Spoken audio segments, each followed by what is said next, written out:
नमस्कार। नवरात्रा की आप सबको बहुत बहुत शुभकामनाएं। ये हमारी प्रेगनेंसी सीरीज़ की 5th वीडियो है जिसमें मैं प्रेगनेंसी के 13th वीक से 16th वीक तक की बात करूँगी।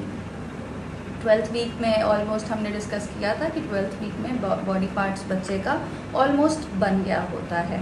Now coming to 13th week of pregnancy. 13th week of pregnancy में बच्चे का लंग डेवलपमेंट शुरू होता है, जिसमें कि ऑल्दो जो लंग होता है that is filled with fluid, but उसका जो मूवमेंट होता है for the baby, for the foetus to take its first breath starts, as in उसमें पूरी हलचल रहती है सो दैट बच्चा अपना ब्रीदिंग शुरू कर सके।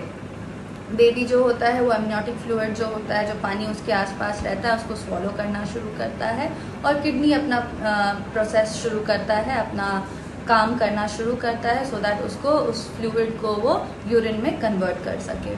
14th वीक ऑफ प्रेगनेंसी में बच्चा ऑलमोस्ट 8 सेंटीमीटर लॉन्ग हो जाता है। यू कैन से कि ऑलमोस्ट 7 to 8 सेंटीमीटर्स के अराउंड वो आपको अल्ट्रासाउंड पे दिखाई देगा।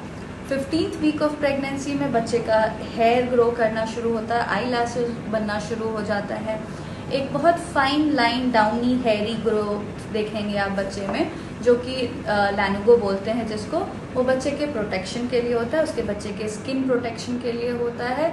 बेबी को जो वार्मथ प्रोवाइड करना होता है वूम के अंदर, वो प्रोवाइड करता है। हियरिंग बच्चे का डेवलप हो जाता है by the end of 15th week and by the starting of the 16th week. तो इसमें हम लोग अगर बच्चे के साथ कनेक्ट करना चाहें, अगर आप अपने बच्चे के साथ ज़्यादा कनेक्शन बनाना चाहें, तो बच्चे के साथ बातें करना 15 हफ्ते के एंड तक या फिर 16 हफ्ते के शुरुआत तक आप बच्चे से बातें करना, या फिर उसको गाना सुना सकते हैं, उसको म्यूज़िक सुना सकते हैं, सो दैट आपका और आपके बच्चे का एक बॉन्ड या फिर एक कनेक्ट स्टैब्लिश हो सके। 16th वीक तक क्या होता है कि मॉर्निंग सिकनेस जो होता है वो सबसाइड करने लगता है और बम्प जो होता है वो मिनिमलिस्टिकली आपको ऑब्वियस हो जाता है, मतलब छोटा सा एक बम्प दिखाई देना शुरू हो जाता है। अब हम लोग माँ के बारे में बात करेंगे कि माँ में क्या क्या चेंजेस आ रही होती हैं। सो बेसिकली बहुत सारे सिम्टम्स जो फर्स्ट ट्राइमेस्टर में हम लोग देख रहे होते हैं वो सबसाइड करने लगता है, कर्व डाउन हो जाता है। लाइकवाइज अर्जेंसी ऑफ मिक्चुरेशन, जब बार बार पेशेंट को ये लगता है कि बार बार यूरिन आ रहा है, बार बार टॉयलेट जाने की ज़रूरत होती है, वो कम हो जाता है। टायर्डनेस और फील होने लगता है। फूड क्रेविंग होती है मरीज़ को, तो फूड क्रेविंग्स के लिए आपको अपने टाइम टू टाइम एक इंटरवल्स पे खाते रहना है। इसके अलावा जो सेक्सुअल लिबिडो होता है वो इंक्रीज हो जाता है due to the pregnancy hormones. इसके अलावा हम लोग और जो चेंजेस देखते हैं वो ये है कि नोजिया जो होता है मदर का, वॉमिटिंग टेंडेंसी, ये सब कुछ सबसाइड कर जाता है। बहुत सारे ऐसे भी पेशेंट्स होते हैं जो 9 मंथ्स तक, ऑलमोस्ट 40 वीक्स तक कंप्लेन करते हैं नोजिया वॉमिटिंग की, but that is nothing to worry. वो depends on person to person, body to body. इसके अलावा एक्ने, स्किन चेंजेस बहुत सारे नज़र आने लगते हैं मरीज़ को। एक्ने का इरप्शंस ज़्यादा हो जाता है क्योंकि जो ब्लड फ्लो होता है वो बढ़ जाता है स्किन में, तो due to the increase blood flow जो ऑयल प्रोडक्शन होता है वो बढ़ जाता है in the skin by the skin glands, you can say. और स्किन ग्लैंड्स जो होते हैं फिर वो जो पोर्स को ब्लॉक करते हैं, जिसकी वजह से एक्ने फॉर्मेशन होता है, which is nothing to bother. ये नॉर्मल है प्रेगनेंसी में।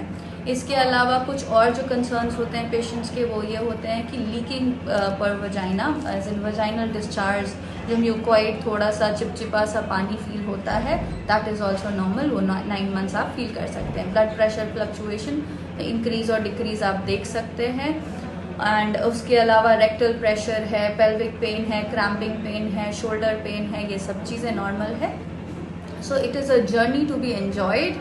ये छोटी छोटी जो दिक्कतें हैं वो प्रेगनेंसी में आती और जाती रहती हैं। जिस तरह से हमेशा धूप और हमेशा छाँव नहीं होता है, उस तरह से प्रेगनेंसी भी बिल्कुल एग्जैक्टली वही चीज़ है कि कभी धूप है तो कभी छाँव है, और हमेशा आपको यही कोशिश करना है कि इस प्रेगनेंसी को जो आप अच्छे से उसको लिव अप करें, क्योंकि इस बच्चे की प्रेगनेंसी वापस नहीं आएगी। You can get pregnant for the second time, but इस बच्चे के साथ नहीं।